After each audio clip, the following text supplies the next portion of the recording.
So in my latest episode of Kenmogi's Street Brain Radio, I walked in Tokyo and talked into my iPhone, and I talked about the society of artificial intelligence systems. And our society is constituted of many brains, including mine, and each of us are good at some things and bad at other things.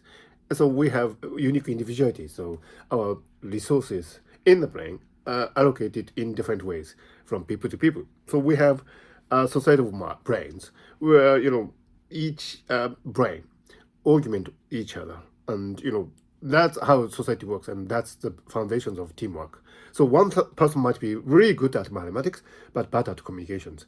Well, like these chaps depicted in Big Bang Theory, and some people might be good at communications, bad at programming, and so on.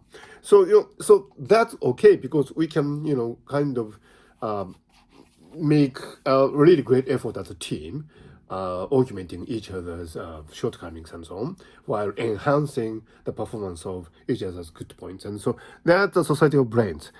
When it comes to artificial intelligence systems, as for now, we tend to think in singular forms like ChatGPT, GPT-4, Bard, and so on, DALL-E 2, Midjourney.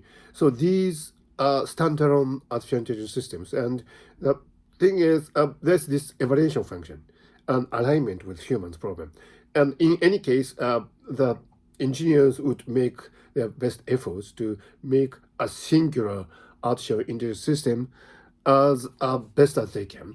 And that doesn't require a society of artificial intelligence systems. And so we're kind of assuming a kind of a Renaissance man type artificial intelligence system, which is great. That might be handy too when we come to use artificial intelligence system, because it'll be really really inconvenient to ask a society of artificial intelligence to come up with an aggregate of responses and to determine which response is great, and that will be an extra step, so that wouldn't make practical sense. So it is only practical that we are considering artificial intelligence systems in singular forms.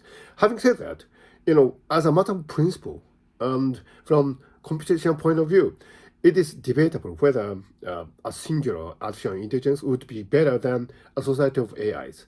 And it could be argued that in some cases and in some senses, society of AIs might be actually better than a singular AI in performing various tasks, and might be more robust and might be more ecologically friendly, and so on. So if you're interested, please listen to my Street Brain Radio episode. But anyway, this comparison, I think, is probably the single important difference between the human brain and artificial intelligence systems, and this is something to be investigated in the coming years, I think. So should we have a society of artificial intelligence systems? Maybe.